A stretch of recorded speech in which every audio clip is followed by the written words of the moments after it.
আমি আপনাকে ভালোবাসি, আমি আপনাকে ছাড়া বাঁচবো না। এটা ভালোবাসা না, এটা আবেগ।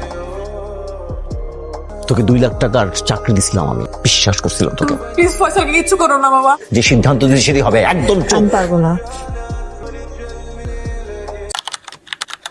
সে পাঠাইছে তো পাপে পালাইছে মা। টিস্যু হবে বা ভাই আপনার টিস্যু লাগবো ভাই? ভাই দিতাছি ভাই। আমার হয়ে কাজ করবে।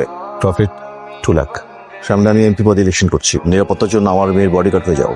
কবে জয়েন করবো? কাল থেকে। সে ছোটবেলা থেকে আব্বু আমাকে রেস্ট্রিকশনে রাখছে, স্কুল কলেজেও সেম কাহিনী করছে। এখন যখন আমি বাইরে যাওয়া শিখলাম, আমার সাথে বডিগার্ড দিতে যাচ্ছে কেন? চাচু এবার এমপি ইলেকশনে দাঁড়াচ্ছে। চাচু নিজেই তো সেফ না, কয়েকদিন আগে কিডন্যাপ হয়েছে। ছোটবেলা থেকে আব্বু আমার আশেপাশে কোনো ছেলে ভিড়তে দেয় নাই, এখন বডিগার্ড। আর এর থেকেও বড় কথা, ওই ছেলেটাই কিন্তু চাচুর জীবন বাঁচাইছে। আসলে ইয়েস, এই ছেলেটা এক্স মিলিটারি, সেকেন্ড লেফটেন্যান্ট ছিল, এডুকেটেড। আসার তো কথা।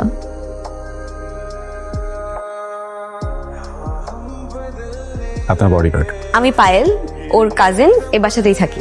উনি কথা বলতে পারেন না? এই কথা বল। ম্যাম, আমার হাতটা বোধহয় ভুলে আটকে গেছে। Oh sorry. আপনার কাজ প্রত্যেক দিন আপনার লাইফ খুব সুন্দরভাবে লিড করা, আমার কাজ সেটাকে হতে দেয়া। এর মানে আপনি কখন ঘুম থেকে ওঠেন, কখন কোথায় যান, কাদের সাথে আপনার পরিচয় ভালো, কাদের সাথে সম্পর্ক খারাপ, কাদের সাথে আপনার ডেইলি ওঠা বসে আছে, কাদের আপনি সব থেকে বেশি ফোন দেন, অ্যান্ড কারা আপনার বাসায় সব থেকে বেশি আসে, এই পুরো ইনফরমেশনটা আমার দরকার। অ্যান্ড এর পাশাপাশি এভরিডে আপনার যে স্কেডিউল থাকে সেটা একটু আগে থেকে আমাকে জানিয়ে দিলে ভালো। সেটা যদি কোনোভাবে চেঞ্জ হয়, আমি আপনি বসে সেটা ডিসকাস করে দেন চেঞ্জ করতে পারি। নিহা, ও সিট সরি। কবু। নিহা, ওহ নাথিং নাথিং। তুই আমার কাজ, কিন্তু সব থেকে বড় বিষয় তুই আমার ফ্রেন্ড। আমি না সেকেন্ড লেফটেন্যান্টের উপর ক্রাশ খেয়েছি, হোয়াট? সিরিয়াসলি? একদম সিরিয়াস ওয়ালা ক্রাশ।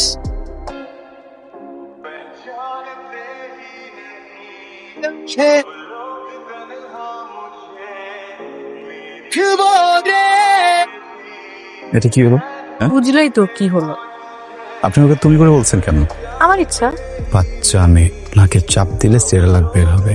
স্লাইম দিয়ে থালাবাটি খেলার বয়সে তুমি যেটা খেলার চেষ্টা করছো, এটা তোমাকে মানায় না। বিকজ তুমি সদ্য ইউনিভার্সিটিতে ভর্তি হওয়া একটা মেয়ে। আমি তোমার থেকে বয়সে কত senior, do have any idea?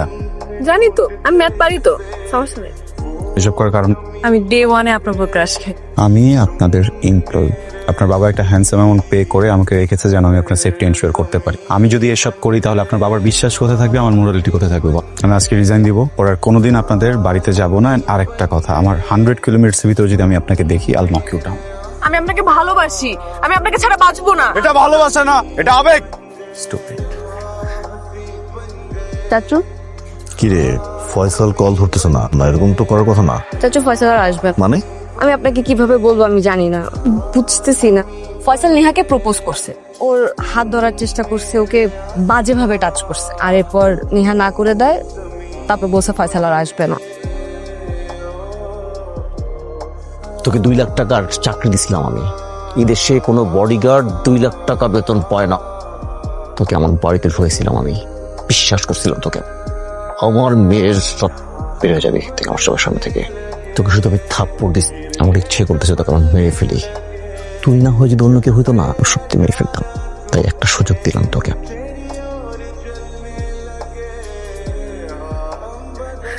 কেন করতে গেলি এই কাজটা? কোনো দরকার ছিল তোর এই কাজটা করার? এই মিথ্যা কথা বলার তোর কোনো দরকার ছিল? আমি তোর ভালোর জন্য করছি। আমি তো চাচুকে খুব ভালো করে চিনি। ফয়সাল যদি সত্যিটা গিয়ে চাচুকে বলতো, চাচু কি তোকে আসতে পারতো? তুই, আমি জাস্ট বলছি তোকে সেভ করার জন্য। তোর এই সেফটা না আমার মোটেও ভালো লাগে নাই। তোর মোটেও দরকার ছিল না এই কাজটা কর। কি দোষ ছিল আমার? এই মেয়ে, কথা বলছো না কেন? এখন যদি কথা না বলো আমার মাথা গরম হয়ে যাবে, খুব খারাপ হয়ে যাবে বলে দিচ্ছি।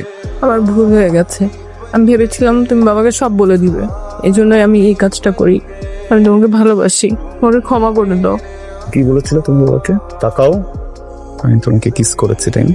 1 সেকেন্ড সময় লাগবে তোমার প্রত্যেকটা মিথ্যাকে সত্য বানায় ফেলা। তোমার বাবা যেইভাবে আমার গায়ে হাত তুলে আমাকে ছোট করেছে, প্রত্যেকটা কথার উত্তর দিয়ে তাকে ছোট করতে। আমার এডুকেশন, আমার গ্রুমিং আমাকে এসব শিখায়নি। তোমার করা প্রত্যেকটা ভুলের জন্য তোমাকে মাফ করে দিলাম। গো। যেহেতু তুমি মাফ করে দিয়েছো, আমরা সব শুরু থেকে শুরু করি। আমি তোকে ভালোবাসি।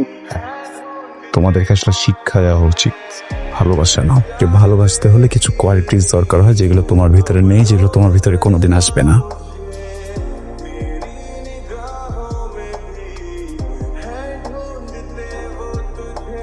তার আগে আপনি আমাকে এটা বলেন, আপনি যে আমাদের বাসায় এতদিন কাজ করছেন, আপনি কখনো বুঝতে পারছেন যে আমি আসলে নেহার কাজিন না? তুমি নেহার কাজিন না? আমার বাবা নেহার বাবার ড্রাইভার ছিল। আমার বাবা মা কার অ্যাক্সিডেন্টে দুজনই মারা যায়। থাকার কোনো জায়গা ছিল না। নেহার বাবা আমাকে আর আমার ভাইকে আশ্রয় দেয়। আমি জানি আমি ভুল করছি, নেহার আসলে কোনো দোষ ছিল না। আমি আসলে নেহাকে সেভ করার জন্য এই কাজটা করছি। ভাইয়া, আপনি একজন পার্সোনালিটি সম্পূর্ণ মানুষ, আমার ভুলের শাস্তি আপনি নেহাকে দেবেন না প্লিজ। তুমি এখানে? তোমার সাথে কথা বলতে এসেছি। তুমি আমাকে কতটা ভালোবাসো? পৃথিবীতে সবকিছু মেজার করার যন্ত্র আছে, কিন্তু মৃত্যু আর ভালোবাসা মেজার করার কোনো যন্ত্র নেই। কখন কিভাবে কেউ বুঝতে পারে না, কিন্তু আমি এতটুকু বুঝতে পেরেছি আমি তোমাকে কতটা ভালোবাসি। পায়েল যখন কথাগুলো বলছিল আমার ভিতরে এক ভয়ঙ্কর রকমের অপরাধ বোধ কাজ করছে। মার্ক, আমি সব মেয়েদের মতো না। আপনি অনেক লাকি যে আমার ভালোবাসার সায় দিয়েছেন। আমি আর বেশি কিছু বলবো না, পরিস্থিতি আপনাকে সব বলে দিবে।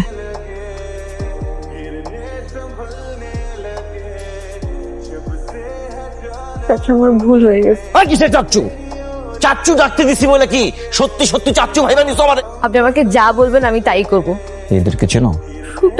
ওটা নিয়ে কি হবে? ফয়সালকে ডেকে নিয়ে আসবি, বলবি যে নেহা ডাকছে, বাকি তোর কিছু বোঝা দরকার নেই। চাচু, আপনি ছেলেটাকে জানে মেরে দিয়েন না।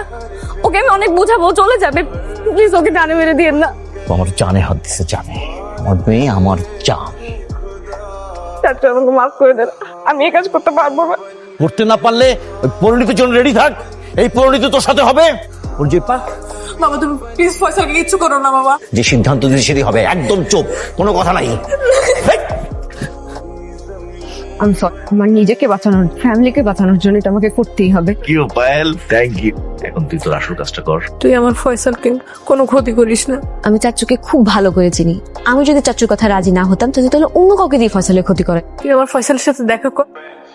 ভাইয়া, চাচু আপনাদের রিলেশনের কথা জেনে গেছে। তারপর চাচু নেহাকে বাসায় লক করে রাখছে, আর চাচু আমাকেও একটা কাজ করতে বলছে।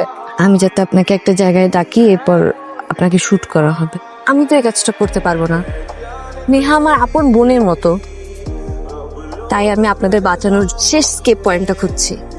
আমি নেহাকে বাসা থেকে বের করে আনবো। আমার চাচুকে চিনি, এটাতে দুজনেরই ক্ষতি হবে, কারো ভালো হবে না। তোয়াক্কা করি না আমি।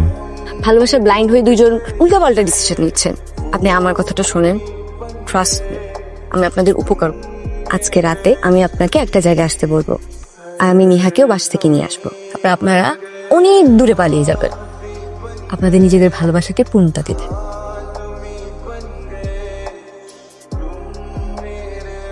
এই একটা কথা কোনদিন ভুলবো না। আমি সবকিছু ভালোবাসার জন্য করছি। জানি না তোর সাথে আমার কবে দেখা হোক। আমার আপন বোন থাকলেও মনে হয় না এত কিছু করতে আমার জন্য। তুই যা করছিস। আমি তো তোর আপন বোন না, তাই করছি। তুই কি আমার আপন মেয়ে? তুই আমার মেয়ে, আমার রক্তের মেয়ে। তাহলে ও কি করলো? পায়েল, তুই করছিস সেগুলা? দেখ, আমি তোকে অনেকবার বলছি আমি যা করছি সব ভালোবাসার জন্য করছি। ইনফ্যাক্ট আমি তোকে একটু আগেই বলছি আমি তোর আপন বোন না। ফয়সালকে আমি প্রথম দিন থেকেই ভালোবেসে ফেলছি। আর এমনই দুর্ভাগ্য, এরপর আমি জানতে পারি যে তুই ফয়সালকে ভালোবাসি। ফয়সাল যদি আমার না হয় তাহলে তোরও হবে না।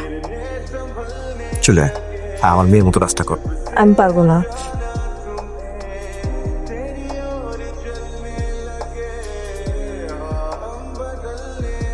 সরি, আমার ঘর হলে তোমার অনেক বিপদে পড়তে হচ্ছে। Still love you.